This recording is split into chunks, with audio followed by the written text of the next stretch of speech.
मैया के लकड़ बक और पापा की परी को मेरा सब नमस्कार। आज हम लोग करने वाले मेरे chapter morphology in flowering plants का चौथा लेक्चर, जिसमें हम लोग इन्फ्लोरेसेंस और फ्लावर के बारे में देखने वाले हैं। अगर अपन एनसीईआरटी के अकॉर्डिंग है तो इन्फ्लोरेसेंस एक अलग सब टॉपिक है और उसके बाद फ्लावर शुरू होता है, क्योंकि इन्फ्लोरेसेंस जो है लीव्स वाले पार्ट में इंक्लूडेड नहीं है ना जी। तो इन्फ्लोरेसेंस जो पार्ट है वो आपके फ्लावर वाले पार्ट में आता है, तो इसलिए मैंने फ्लावर वाले लेक्चर में इसको इंक्लूड किया, भले ये एक आधे मिनट का भी टॉपिक नहीं है। मैंने इसको पहले भी बेसिक इसका समझा चुका हूँ। So what is inflorescence? Inflorescence है आपके किसी तरह से फ्लावर की पोजीशनिंग उस प्लांट के ऊपर, उसके कहते हैं इन्फ्लोरेसेंस। तो इन्फ्लोरेसेंस कभी भी दो प्रकार के रहते हैं, एक होती है रेसिमोज और एक होती है साइमोज। रेसिमोज और साइमोज। रेसिमोज में क्या होता है? रेसिमोज में होता है कि इसको अपन एक्रोपिटल कहते हैं,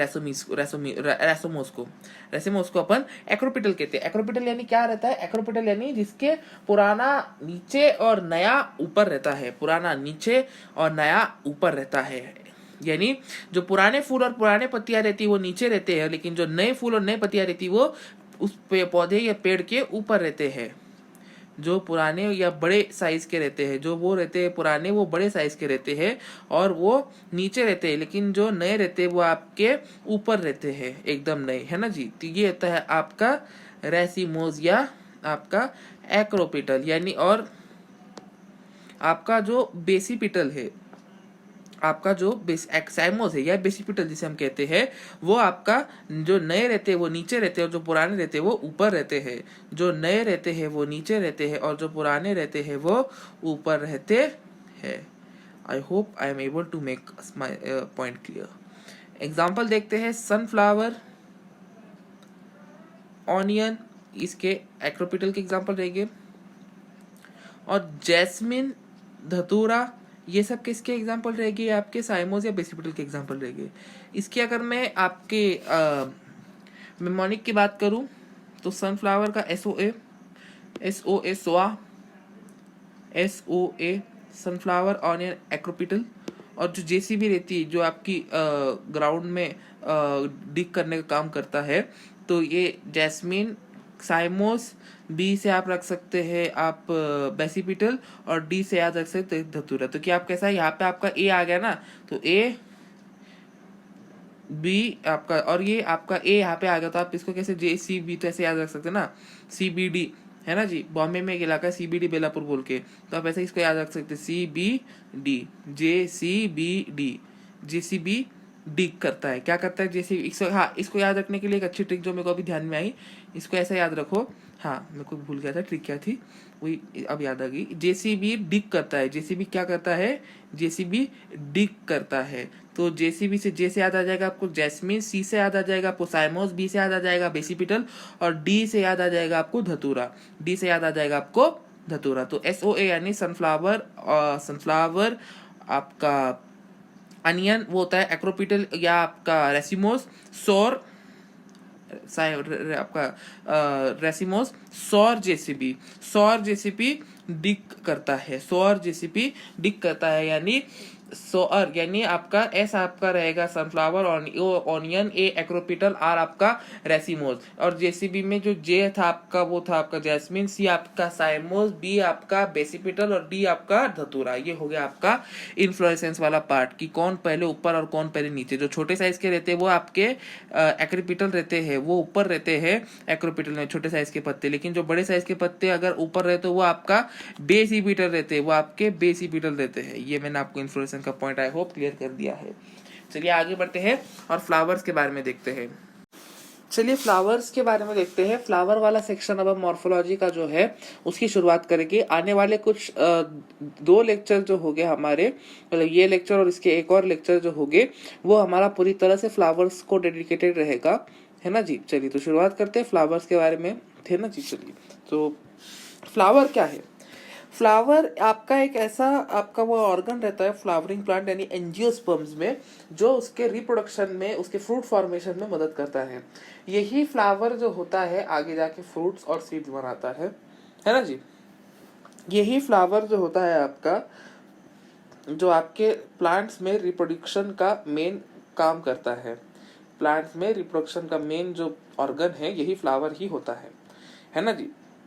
ये फ्लावर जो होता है एक तरह से आपके अपाइकल बर्ड्स पे से आता है ना जी।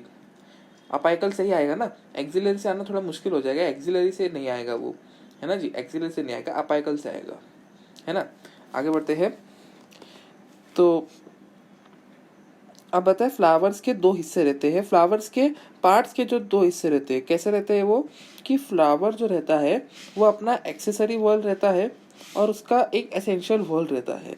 अब वर्ल्ड, अब इस शब्द वर्ल्ड का क्या मतलब, इस शब्द वर्ल्ड का मतलब ये है कि वर्ल्ड, वर्ल्ड यानी ऑर्गन, फ्लावर का ऑर्गन है वर्ल्ड, वर्ल्ड माने ऑर्गन। तो एक्सेसरी वर्ल्ड और उसका एसेंशियल वर्ल्ड, एक्सेसरी वर्ल्ड और एसेंशियल वर्ल्ड। तो एक्सेसरी वर्ल्ड का क्या मतलब रहता है, एक्सेसरी वर्ल्ड का मतलब ये रहता है कि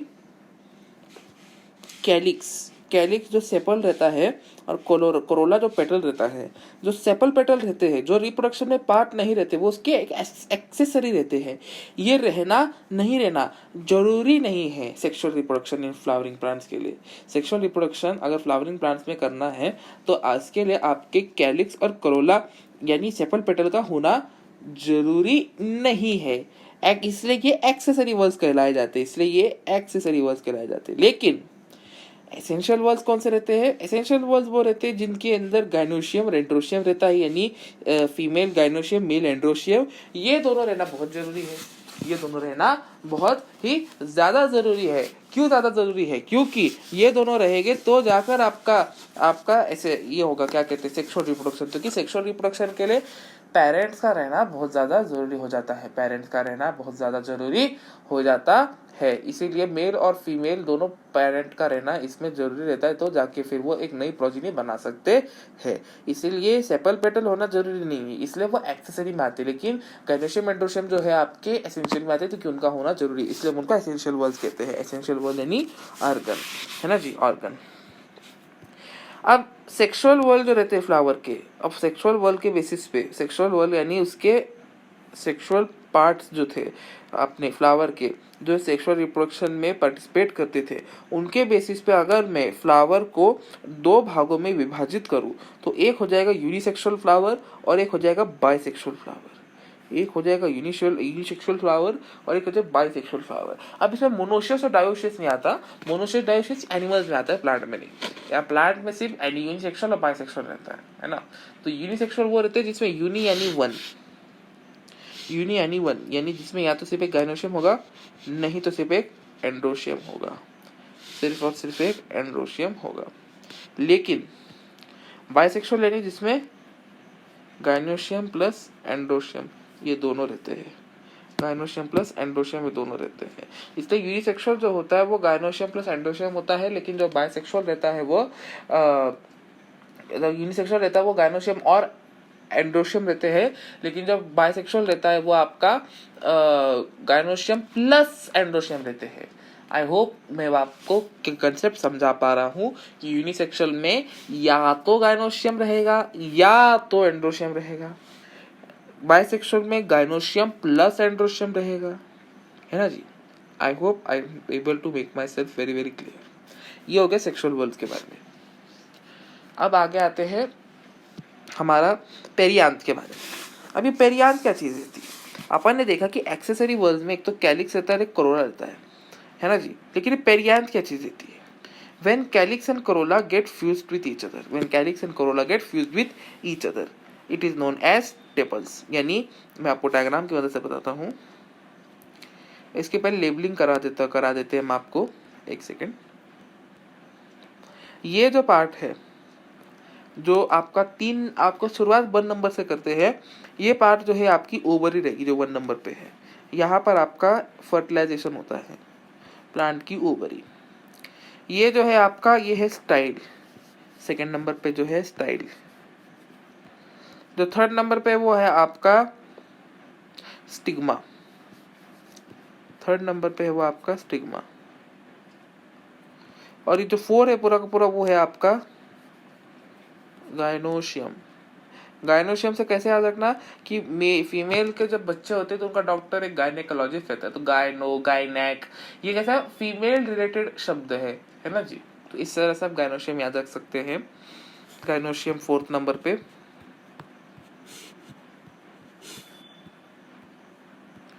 फिर जो 5th नंबर पे है वो है आपका क्या है, 5th नंबर पे आपका वो है आपका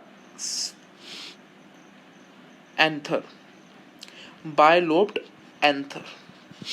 और जो आपका 6th नंबर पे वो है आपकी फिलामेंट, फिलामेंटस स्ट्रक्चर, जिसके प्रोक्सिमल एंड पे आपका ओवरी रहती है और टर्मिनल एंड पे एंथर रहते हैं। ये आपको एनसीईआरटी 12वीं कक्षा में लाइन है। और ये दोनों मिला के आपका बनाते हैं स्टेमन। ये जो फ्लावर जो पत्तियां है ये है इसकी पेटल, ये पेटल यानी करोला।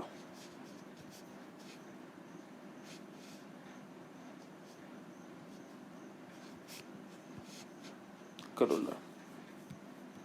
और ये होता है सेपल यानी कैलिक्स।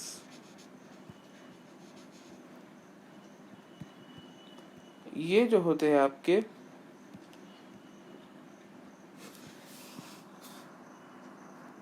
ये जो 10वें नंबर पे है वो है अपना ओव्यूल। जो 10वें नंबर पर है वो है हमारा ओव्यूल।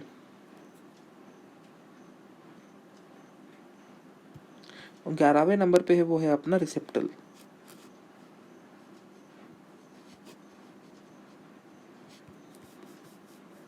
गायनोशियम को अपन क्या और कह सकते हैं, अपन गायनोशियम को कहते हैं पिस्टिल, है ना। तो इस तरह से पूरा डायग्राम लेवल हो चुका है। अब आप लोगों को समझ आ चुका है कैलिक्स, करोला, सेपल यानी सेपल, पेटल और आपका ये गायनोशियम, एंड्रोशियम यानी पिस्टिल, स्टेमन क्या रहता है ना जी। चलिए आगे बढ़ते हैं, अपन देखते हैं कि भैया पेरियांथ क्या रहता है। पेरियांथ यानी जब ये पेटल और सेपल यानी जो पेटल और सेपल यानी आपके कैलिक्स, करोला एक दूसरे के साथ फ्यूज हो जाए। जब पेटल, सेपल यानी कैलिक्स, करोला आपके एक दूसरे के साथ फ्यूज होके एक अखंड स्ट्रक्चर बनाए, एक अखंड स्ट्रक्चर बनाए जिसमें आपके कैलिक्स, करोला अलग अलग ना हो, उसे हम क्या कहते हैं, आप कहते हैं उसे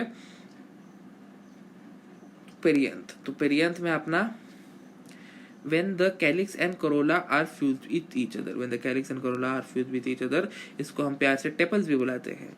calyx and corolla which are fused with each other, इसे हम प्यार से टेपल भी बुलाते हैं।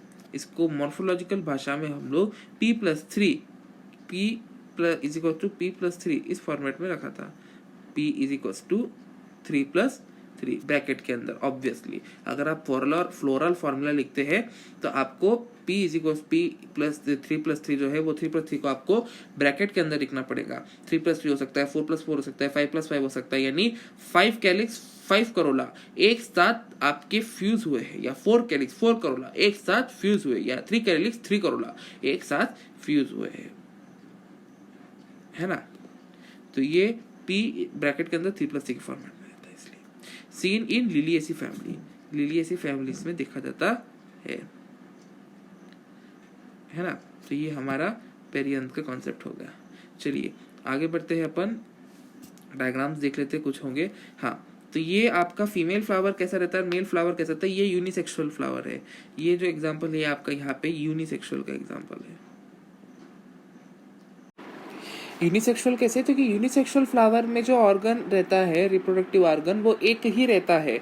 या तो उस फ्लावर में मेल रिप्रोडक्टिव ऑर्गन रहेगा, या तो उस फ्लावर में फीमेल रिप्रोडक्टिव ऑर्गन रहेगा। यानी आपका या तो सिर्फ एक गायनोशियम रहेगा या तो सिर्फ एक एंड्रोशियम रहेगा। गायनोशियम एंड्रोशियम दोनों एक साथ बिल्कुल नहीं रहेगा यूनिसेक्सुअल फ्लावर में, क्योंकि गायनोशियम एंड्रोशियम का दोनों एक साथ रहना यानी वो बायसेक्सुअल फ्लावर की कैरेक्टरिस्टिक होगी, वो बायसेक्सुअल फ्लावर की कैरेक्टरिस्टिक हो गई, जो ये राइट साइड में दिया गया नीचे। ये होता है बायसेक्सुअल फ्लावर, जिसमें गायनोशियम और एंड्रोशियम अपना दोनों साथ में रहते हैं। आप यहाँ पे देख सकते हैं कि यहाँ पे अपना यहाँ पे ये आपका एंड्रोशियम और ये आपका ये वाला हिस्सा आपका गायनोशियम, ये होते हैं आपके बायसेक्सुअल फ्लावर्स, जिनमें एंड्रोशियम गायनोशियम दोनों रहते हैं। लेकिन आप यहाँ देख सकते हैं कि यहाँ पे सिर्फ और सिर्फ एक आपका एंड्रोशियम है, यानी आपकी सिर्फ एंथर फिलामेंट है। और इस वाले डायग्राम में तो सिर्फ आपका एक गायनोशियम है, यानी आपका सिर्फ और सिर्फ आपका स्टिग्मा स्टाइल ओवरी है। तो आप इसको कह सकते हैं ये यूनिसेक्सुअल फ्लावर है, लेकिन जिसमें आपके गायनोशियम एंड्रोशियम दोनों, इसको कहते हैं आप बाइसेक्सुअल फ्लावर। ये हो गया हमारा unisexual bisexual. On the basis of sexual world हम लोग फ्लावर को किन 2 कैटेगरी में डिवाइड करते थे, हमने डिवाइड किया था उनको यूनिसेक्सुअल और बाइसेक्सुअल में। आगे बढ़ते हैं अपन, देखते हैं कि हाँ और कुछ इसमें रह रहा है क्या, नहीं, पेरियांत वाला पार्ट भी अपन ने देख लिया था। चलिए डायग्राम की लेबलिंग देख ली थी अपन ने। हाँ, फ्लोरल अपेंडेजेस, फ्लोरल अरेंजमेंट्स के बारे में बात करते हैं। फ्लोरल अरेंजमेंट, ये जैसे अपने एनिमल किंगडम में अपने को रेडियल सिमेट्री, बायलैटरल सिमेट्री और आपका एसिमेट्री था, तो वैसे ही आपके फ्लावर्स में भी आपका रेडियल, बायलैटरल और एसिमेट्री रहती है। रेडियल यानी एक्टिनोमॉर्फिक, बायलैटरल यानी जाइगोमॉर्फिक और आपका एसिमेट्री यानी एसिमेट्री के नाम से ही जाना जाता है। एरियल यानी आपका एक्टिनोमॉर्फिक यानी रेडियल सिमेट्री, जाइगोमॉर्फिक यानी बायलैटरल सिमेट्री और एसिमेट्री जो होता है वो तो एसिमेट्री ही होता है। तो अपन इसको कैसे याद रख सकते हैं, बाजार कैसे याद रख सकते हैं इसको, BZ कि हम बाजार जाएंगे, दैट इज BZAR। बी जो रहता है अपना बायलैटरल सिमेट्री, Z जो रहता है आपका जाइगोमॉर्फिक, ए रहता है आपका एक्टिनोमॉर्फिक, आर रहता है आपका रेडियल सिमेट्री। इस तरह से याद रख सकते हैं। तो आपका एक्टिनोमॉर्फिक जो रहता है कभी भी रेडियल सिमेट्री के साथ AR रहता है, और बी जो रहता है कभी भी आपका बायलैटरल सिमेट्री कभी भी जाइगोमॉर्फिक के साथ रहता है। इसके एग्जांपल जो है वो है मस्टर्ड, धतूरा, चिली। एक्टिनोमॉर्फिक के एग्जांपल है मस्टर्ड, धतूरा, चिली। और आपके जाइगोमॉर्फिक के एग्जांपल है आपका पी कैसिया बीन, गुलमोहर। और आपके एसिमेट्री के एग्जांपल है सिर्फ और सिर्फ एक कैन्ना जो है आपका एसिमेट्री का एग्जांपल है। ट्रिक क्या लगाएंगे अपन, पहले तो अपन अपने एक्टिनोमॉर्फिक यानी अपने कौन से हो गए, अपने एक्टिनोमॉर्फिक अपने AR, दैट इज AR यानी रेडियल सिमेट्री वाले एक्टिनोमॉर्फिक की ट्रिक रहेगी मैड चिली यानी मस्टर्ड, A से रहेगा, M से रहेगा मस्टर्ड, A से रहेगा आपका एक्टिनोमॉर्फिक, D से रहेगा धतूरा और C से अपना चिली। यानी अपन चिली खा के कैसे पागलों जैसे अपन हाफने लग जाते, क्योंकि भाई चिली बहुत ही तीखी रहती है, इसलिए मैड चिली अपन इसको इस तरह से याद रख सकते है। मैड चिली यानी मस्टर्ड, धतूरा और चिली, और ए जो रहेगा बीच का वो अपना एक्टिनोमॉर्फिक रहेगा। फिर उसके बाद अपना अगला आता है कि जाइगोमॉर्फिक का अपन याद रख सकते हैं, जाइगोमॉर्फिक को अपन बायलैटरल सिमेट्री, तो अपन इसको किस तरह से याद रख सकते हैं, जाइगो पीसीबी लेकर गयो। जाइगो नाम का लड़का था जिसने पीसीबी लिया और वो चला गया, पीसीबी लेकर चला गया, तो पीसीबी लेकर गयो, दैट इज जाइगो से रहेगा जाइगोमॉर्फिक। पी यानी पी आपका पी वाला मटर वाला पी, फिर उसके बाद सी जो रहेगा आपका वो रहेगा आपका कैसिया वाला सी, बी रहेगा आपका फल्ली वाला बीन, फिर उसके बाद और जो गयो वाला रहेगा वो रहेगा आपका गुलमोहर का गयो। तो G for Gulmohar, G for गयो। तो इस तरह से आप इसको याद रख सकते कि आपका क्या नाम था, जाइगो पीसीबी लेकर गयो यानी पी कासिया एंड बीन, इस तरह से, और जी यानी गुलमोहर का जी, इस तरह से याद रख सकते हैं। कैन्ना और कासिया में कंफ्यूजन ना करना please, it is a very humble request. Cassia और कन्ना में आप लोग कंफ्यूजन नहीं करना है ना जी, भूलना नहीं है इस बात को। आपकी एसिमेट्री को याद रखना, एसिमेट्री यानी ए सी, या इसको ऐसे भी याद रख सकते हैं, अ कैन, एक पानी की एक कैन है, पेप्सी की कैन है, ऐसी रास्ते पे पड़ी हुई थी, है ना। तो उसको देख के अपन क्या बोलते हैं, अ कैन यानी एक कैन, यानी अ यानी एसिमेट्रिकल और कैन यानी कन्ना, एक कैन यानी कन्ना। तो आप इस तरह से एसिमेट्रिकल फ्लावर किसके रहते हैं, कन्ना के रहते हैं, आप इस तरह से याद रख सकते हैं। ये होगी इसके ट्रिक्स के बारे में, एग्जांपल्स को याद रखने की ट्रिक्स।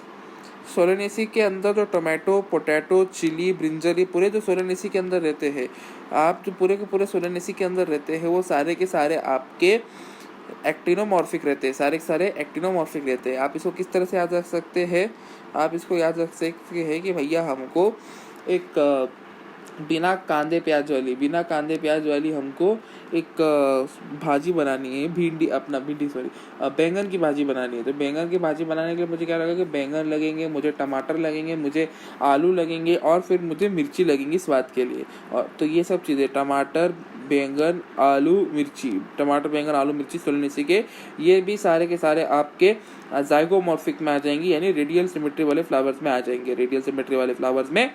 जाएंगे। तो ये हमारा एक्टिनोमॉर्फिक, जाइगोमॉर्फिक और आपका एसिमेट्रिकल फ्लोरल अरेंजमेंट के बारे में अपन ने देख लिया। इसके आपको इमेज फॉर्म में दिखाता हूँ मैं कि जो एक्टिनोमॉर्फिक रहता है वो रेडियल सिमेट्री रहता है, यानी समझ लीजिए अगर ये फ्लावर इस तरह से है, ये फ्लावर कुछ इस तरह से है, तो इसको मैं 6 अलग अलग प्लेन्स में डिवाइड कर सकता हूँ।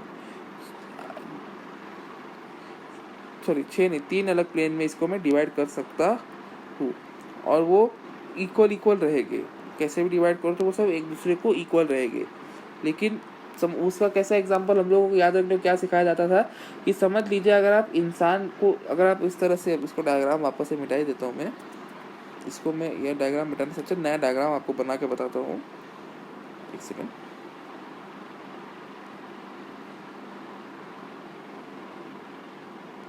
हाँ, तो एक्टिनोमॉर्फिक में क्या रहेगा, समझ लीजिए ये जो फ्लावर इसमें जो अभी मैंने रेड मार्किंग करी है, अभी रेड डॉट बनाया, वो वाला फ्लावर लिया मैंने एक लाइन उसमें से इस तरह से इस बेसिस पे पास करी, इस प्लेन में से पास करी।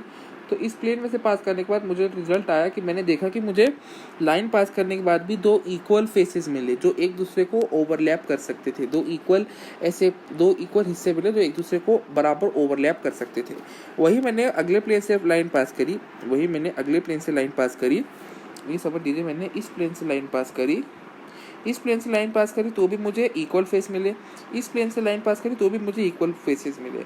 तो कहने का अर्थ ये है कि भैया उसको रेडियल सिमेट्री कहते हैं कि भैया सेंटर अपन कितने भी फेसेस से अपन लाइन पास करो वो इक्वल फेसेस ही देगा। लेकिन अपना जो बायलैटरल सिमेट्री रहती है वो ह्यूमन के चेहरे की तरह रहती है। ह्यूमन के चेहरे पर अगर आपकी जो मुस्टैच लाइन रहती है, जो अपर लिप रहता है, अपर लिप की ऊपर की जगह रहती है, वहां से अगर आप एक लाइन पास करेंगे तो आपको दिखेगा कि अनइक्वल डिस्ट्रीब्यूशन रहता है। वो बायलैटरल सिमेट्री नहीं रहती, वो एसिमेट्री हो जाती। क्यों? क्योंकि ऊपर 2 आँख है, 1 नाक है, लेकिन नीचे कोई सिर्फ एक होठ है, अपने होठ है और कोई आँख और नाक नहीं है, तो वो एसिमेट्री हो जाएंगी क्योंकि उस पर इक्वल डिस्ट्रीब्यूशन नहीं हुआ। लेकिन अगर आप जब अपना बराबर नाक के बीचों बीच से जब आप एक लाइन करते हैं, समझ लीजिए कि इमेजिनरी लाइन आपके नाक सर से लेके तो आपके गले तक नाक के बीचों बीच से गई हो, एकदम ऐसे वर्टिकली गई हो, जिस तरह से आप तिलक लगाते हैं तो ऐसा वर्टिकली गई हो, तो अपना उस तरह से जो होता है वो रेडियल सिमेट्री, अपनी बायलैटरल सिमेट्री हो जाती है। बायलैटरल सिमेट्री होती है जिसमें एक साइड को 1 आँख आधी नाक और 2 होठ के आधा हिस्सा मिल जाता है और 1 कान मिल जाता है, और दूसरी साइड को 1 आँख आधी नाक आधा होठ, मतलब आधे दोनों होठ और 1 कान मिल जाता है ना जी, इस तरह से।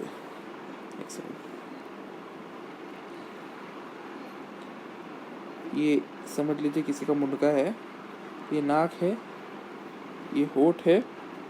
अगर इसमें से मैं इस तरह से लाइन वो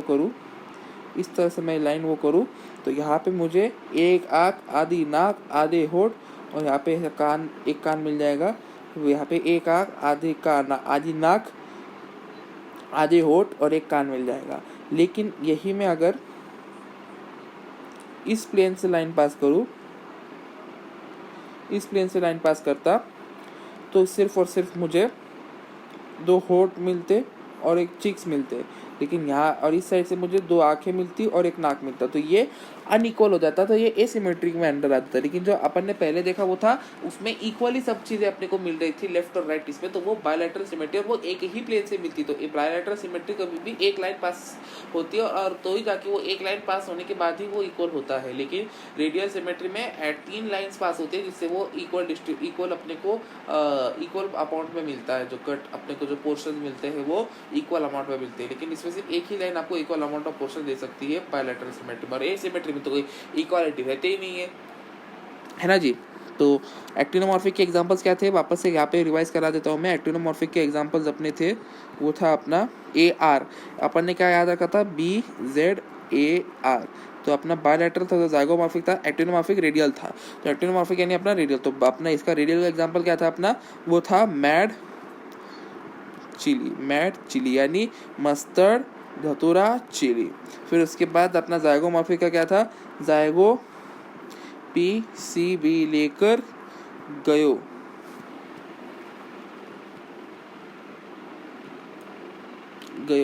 दैट इज आपका P कैसिया बीन फल्ली वाली, और गयो यानी गुलमोहर। और एसिमेट्रिक का था आपका कैन यानी कन्ना। ये हो गया अपना आपके फ्लावर के फ्लोरल अरेंजमेंट के आपके concepts with examples. I hope आपको मैं समझा पा रहा हूँ। चलिए आगे बढ़ते हैं, देखते हैं फ्लोरल अपेंडेजेस के बारे में। फ्लोरल अपेंडेजेस की बात करें तो फ्लोरल अपेंडेजेस के बेसिस पर अगर फ्लावर को अगर अपन डिवाइड करें, कैटेगराइज करें, तो ट्राइमेरस, टेट्रामेरस, पेंटामेरस, ट्राइमेरस, टेट्रामेरस, पेंटामेरस। अब आपको ट्राई, टेट्रा, पेंटा ये तो समझता है, आप इतने लेवल पे तो आ चुके हैं जहाँ पे आपको ट्राई, टेट्रा, पेंटा समझता है कि ट्राई माने 3, टेट्रा माने 4, पेंटा माने 5। तो ट्राइमेरस यानी फ्लोरल अपेंडेजेस जब मल्टीपल ऑफ 3 में रहे, मल्टीपल ऑफ 3 में रहना यानी 3, 6, 9, 12 है ना जी। टेट्रामेरस यानी फ्लोरल अपेंडेजेस जब मल्टीपल्स ऑफ 4 में रहे, 4, 8, 12, 16। पेंटामेरस यानी फ्लोरल अपेंडेजेस जब 5 के मल्टीपल में रहे, यानी आपका 5, 10, 15, 20 इस तरह से, तो वो पेंटामेरस हो गए। तो फ्लोरल अपेंडेजेस नंबर के मल्टीपल में रहे, तो यानी आपके अगर वो 3 के मल्टीपल में रहे तो टेट्रामेरस, वो 3 के मल्टीपल में रहे तो ट्राइमेरस रहेगी, वो 4 के मल्टीपल में रहे तो टेट्रामेरस रहेगी, और वो 5 के मल्टीपल में रहे तो पेंटामेरस रहेगी। तो ये अपन ने फ्लोरल अपेंडेजेस वाला कंसेप्ट भी क्लियर कर लिया कि ट्राइमेरस यानी 3 का मल्टीपल, टेट्रा यानी 4 का मल्टीपल, पेंटा यानी 5 का मल्टीपल वाले फ्लोरल अपेंडेजेस। मैं अगर ब्रैक्ट की बात करूं, तो the reduce leaf at the base of the pedicel, reduced leaf at the base of the pedicel, यानी पेडिसेल के नीचे एक रिड्यूस फॉर्म ऑफ लीफ रहता है, वो रहता है ब्रैक्ट। मैं आपको डायग्राम की सहायता से बताता हूँ। यानी समझ लीजिए, ये है हमारे पेटल, ये हमारे सेपल, ये हमारी पेडिसेल, और ये है हमारा ब्रैक्ट। यानी आपका ये जो रिड्यूस्ड लीफ है, ये कैसा है, रिड्यूस्ड लीफ है। क्यों रिड्यूस कर, तो कि एक लीफ जो होता है वो पूरा कुछ इस तरह से रहता है, लेकिन ये रिड्यूस्ड लीफ है, यानी ये रिड्यूस कर दिया गया है साइज में, छोटा कर दिया गया है साइज में। तो ये ब्रैक्ट कुछ इस प्रकार से रहता है। तो जिन फूलों में ब्रैक्ट रहता है उन्हें हम क्या कहते हैं, the presence of bract in those flower are known as bracted. जिन फूलों में ब्रैक्ट की प्रेजेंस रहती है उन्हें हम ब्रैक्टेड कहते हैं, लेकिन जिन फूलों में ब्रैक्ट की एब्सेंस रहती है, जो फूलों में ब्रैक्ट की एब्सेंस रहती है, उन्हें ई ब्रैक्टेड कहते हैं। एनसीईआरटी में ऐसा एग्जांपल तो कुछ दिए नहीं है, तो मैं आपको डायग्राम के कंसेप्ट बता देता हूँ। ये धतूरे का प्लांट है जो अपन महादेव बाबा को चढ़ाते हैं, ये धतूरे का प्लांट है। तो आप देख सकते हैं कि पेडिसेल के आगे यहाँ पे कोई ब्रैक्ट है नहीं, तो ये आपका क्या होगा, ई ब्रैक्टेड हो जाएगा। और ये पेडिसेल के यहाँ पे एक ब्रैक्ट है, तो अपन इसको कह सकते हैं ब्रैक्टेड हो जाएगा ये, है ना जी। चलिए ये वाला अपना कंसेप्ट भी क्लियर हो चुका है, ब्रैक्टेड ई ब्रैक्टेड वाला कि रिड्यूस लीफ। समझ लीजिए मतलब ये हमारा फूल कुछ इस तरह से है, ये पंखुड़िया है उसकी, है ना जी। ये उसकी ये इस तरह से, ये यहाँ पे नीचे ऐसे उसके सेपल्स है, ये पेडिसेल है, और पेडिसेल के पास ऐसे और ऐसे ये रिड्यूस लीफ है, तो ये ब्रैक्टेड हो गया। लेकिन अगर ये आपका महादेव बाबा का धतूरा है, बूढ़ा बाबा का धतूरा, तो आपका कुछ इस तरह से रहेगा, है ना। तो ये यहाँ पे आपका ये यहाँ पे कोई ब्रैक्ट आपका प्रेजेंट नहीं, तो ई ब्रैक्टेड हो जाएगा। ये कंसेप्ट भी मैंने आपको समझा दिया है। ट्राइमेरस यानी किस तरह से रहता है, 3, 1, 2, 3, ये 3 के मल्टीपल में ट्राइमेरस, 1, 2, 3, 4, ये 4 के मल्टीपल में टेट्रामेरस, 5 के मल्टीपल में 1, 2, 3, 4, 5, तो ये 5 के इसमें पेंटामेरस। ये हो गया अपना ट्राइमेरस, टेट्रामेरस, पेंटामेरस। ये कंसेप्ट भी अब मेरा अपना क्लियर हो चुका है। अब अपन आगे चलते हैं अगले पार्ट की तरफ, दैट इज एस्टिवेशन के बारे में देखते हैं। Aestivation, what is aestivation? Aestivation, तो एस्टिवेशन क्या रहता है, the arrangement of other whorls according to the sepals and petals. The arrangement of other whorls according to the sepals and petals is known as estivation. यानी other whorls यानी आपके reproductive जो आपके essential whorls थे, उनकी arrangement according to sepals and petals is known as aestivation. उनकी arrangement according to the sepals and petals is known as aestivation. That is the arrangement of other words according to the sepals and petals is known as aestivation. है ना जी. उसकी arrangement बताने वाले, लेकिन किसी के मतलब एक पर्टिकुलर फ्लावर में यानी समझ लीजिए इस तरह से इसका एक एस्टिवेशन रहता है. ये तो आगे जाके यहाँ पे इसका एक ओवरी, यहाँ पे इसकी ये रहेगी, क्या बोलते, यहाँ पे बीच में इसके गाइनोशियम रहेगा, साइड में इसके एंड्रोशियम्स रहेंगे, फिर उसके बाद यहाँ पे इसके ऐसे ऐसे पेटल लगेंगे, नीचे इसके ऐसे सेपल रहेंगे. इस तरह से होता है ना जी. तो आपका इस तरह से एस्टिवेशन होता है. इसको ज़्यादा क्लियरली आपको फ्लोरल डायग्राम में आपको ज़्यादा समझेगा जब अपन फैमिलीज़ के बारे में देखेंगे. एक सेकंड में दिखाता हूँ आपको. एस्टिवेशन कुछ इस तरह से रहता है कि अपन यहाँ पे क्या करते हैं, एक सेकंड, ये रहता है एस्टिवेशन, जिसको मैं अभी ग्रीन मार्क कर रहा हूँ. ये एस्टिवेशन रहता है कि नहीं, ये एस्टिवेशन रहता है. और जो अभी ब्राउन मार्क कर रहा हूँ, इसके अकॉर्डिंगली आपका जो भी आपके अंदर के पेटल वेटल रहेगी वो अरेंज इस तरह से रहेगी. जो ब्राउन मार्किंग वाला है ये आपके पेटल जो रहेंगे कुछ इस तरह से अरेंज रहेंगे. है ना जी. ये आपके एंड्रोशियम हो जाएंगे, ये आपकी गाइनोशियम हो जाएंगी, ये आपका पेटल रहेगा, ये आपके एस्टिवेशन रहेगी, ये आपकी एस्टिवेशन रहेगी. है ना. तो अपने को सेपल, ये सेपल रहता है, ये पेटल रहता है, ये एंड्रोशियम रहते हैं और ये गाइनोशियम रहते हैं. वापस से दिखा देता हूँ मैं.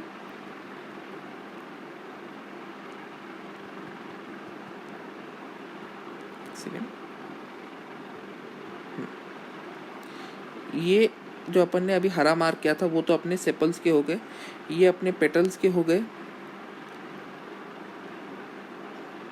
ये जो हो गया अपना, ये हो जाता है अपना एंड्रोशियम, ये होता है अपना गाइनोशियम. तो ये बताने के लिए ये फ्लोरल डायग्राम में ज़्यादा काम आता है एस्टिवेशन के डायग्राम्स, तो उसको बताने हेतु तो अपने को ये मदद होती है. तो आगे देखते हैं कि एस्टिवेशन किन किन प्रकारों के रहते हैं. चलिए. हाँ, तो एस्टिवेशन के अगर मैं प्रकार देखूँ तो उसके कुछ 4 प्रकार रहते हैं. वेलवेट यानी simple, twisted, imbricate, vexillary. Velvet, simple, twisted, imbricate, vexillary, ये इसके कुछ प्रकार रहते हैं. तो वेलवेट क्या रहता है, वेलवेट में the all are touching only the margins. All the sepals जो होते हैं या जो पेटल्स रहते हैं वो सिर्फ मार्जिन टच हो रहे हैं. देख सकते हैं आप, सिर्फ मार्जिन टच हो रही है, सिर्फ और सिर्फ मार्जिन टच हो रही है. सिंपलेस्ट फॉर्म ऑफ एस्टिवेशन रहता है, सिंपलेस्ट फॉर्म ऑफ एस्टिवेशन रहता है. एग्जाम्पल क्या रहेगा इसका, बीएससी. बीएससी जो रहती है साइंस की सबसे सिंपलेस्ट फॉर्म ऑफ डिग्री रहती है. साइंस स्ट्रीम की सबसे simplest form of degree BSc रहती है. तो उसको आप ऐसे याद रख सकते हैं, बीएससी रहती है, डेट इज आपका बीन, एस यानी आपका सिंपलेस्ट और एससी यानी कैलिट्रोपिस. बीन यानी फल्ली और आपकी कैरेक्टरोपिस इसके एग्जाम्पल रहेगी. बीएससी एग्जाम्पल याद रख सकते हैं आप इस प्रकार से कि इसमें क्या होता है, जो सेपल या पेटल जो रहते हैं उनकी अरेंजमेंट कुछ इस प्रकार से रहती है कि वो सिर्फ अपने मार्जिन को मियरली टच करते हैं बस. है ना जी. अब आता है ट्विस्टेड. ट्विस्टेड में क्या रहता है, all the margin overlap each other. All the margin overlap each other. कुछ इस तरह से समझ लीजिए, एक मार्जिन मैंने ऐसी बनाई, फिर कुछ ऐसी, फिर कुछ ऐसी, फिर कुछ ऐसी और कुछ ऐसी. ये क्या होता है, ये ट्विस्टेड होता है. हाँ जी. कुछ ट्विस्टेड जो अभी मैंने आपको बनाया ना, इसमें कैसा रहता है, एक हिस्सा अंदर रहता है, एक हिस्सा बाहर रहता है. कोई भी जो एक पेटल सेपल का जो एक वो रहता है वो कभी भी पूरी तरह से अंदर नहीं रहता. जैसे आगे चल के जो एग्जाम्पल रहेगी उनमें पूरी तरह से अंदर रहने वाले भी रहते हैं, लेकिन ट्विस्टेड में कोई भी पूरी तरह से अंदर या बाहर नहीं रहता. आधे अंदर आधे बाहर, सारे के सारे आधे अंदर आधे बाहर रहते. All the margins just overlap each other. All the margins overlap each other. Example Chinese भेंडी, आपका एग्जाम्पल रहेगा इसका चाइना रोज, लेडी फिंगर और कॉटन.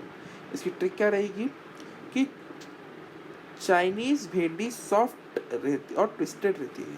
भाई चाइना से हमने भेंडी एक्सपोर्ट करी, भेंडी एक्सपोर्ट करने की वजह से अपने क्या पता उसमें क्या देखा अपन ने कि चाइनीज़ भेंडी और भारतीय भेंडी में क्या फ़र्क था.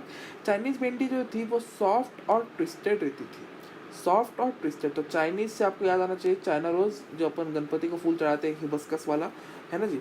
फिर भिंडी, लेडी फिंगर, सॉफ्ट यानी कॉटन, सॉफ्ट से याद आना चाहिए, और ट्विस्टेड, तो इस तरह से आपका ये रहता है ट्विस्टेड का, कि the all margin overlap each other. Example China rose, cotton and भिंडी, लेडी फिंगर। आई होप मैंने ये भी पॉइंट आपको क्लियर कर दिया है। आगे बढ़ते हैं इम्ब्रिकेट। इम्ब्रिकेट में क्या होता है, अपन ने वेलवेट देख लिया यानी सिंपल, ट्विस्टेड देख लिया। अब आगे बढ़ते हैं इम्ब्रिकेट पे। ये इम्ब्रिकेट पे क्या होता है, इम्ब्रिकेट पे एक अंदर रहता है और एक आउट रहता है पूरी तरह से, और बाकी जो रहते हैं वो कुछ ट्विस्टेड से रहते हैं। ट्विस्टेड कैसे रहते हैं कि भैया तो margin overlap each other without a clear direction, यानी कोई पर्टिकुलर डायरेक्शन में ओवरलैपिंग नहीं रहती।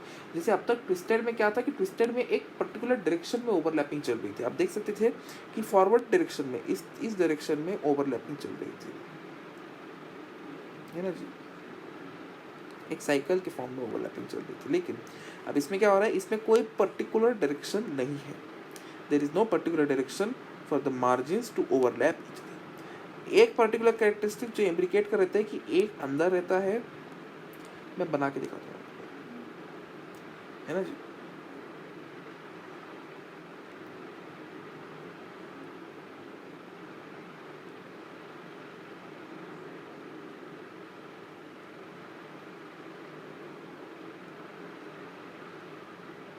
हाँ, तो आप इसमें देख सकते हैं ये वाला जो है ये पूरी तरह से अंदर है, ये वाला जो है ये पूरी तरह से बाहर है।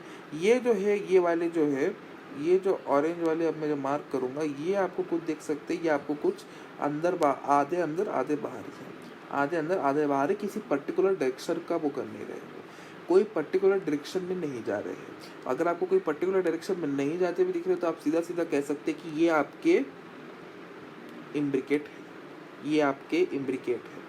ज़्यादा कन्फ्यूजन वाला कंसेप्ट है नहीं। ट्विस्टेड बराबर समझ आ जाता है, वेक्सिलरी बराबर समझ आ जाता है, वाल्वेट यानी सिंपल वाला बराबर समझ आ जाता है। बस एग्जाम्पल को दिमाग में रखना बहुत ज़्यादा ज़रूरी है।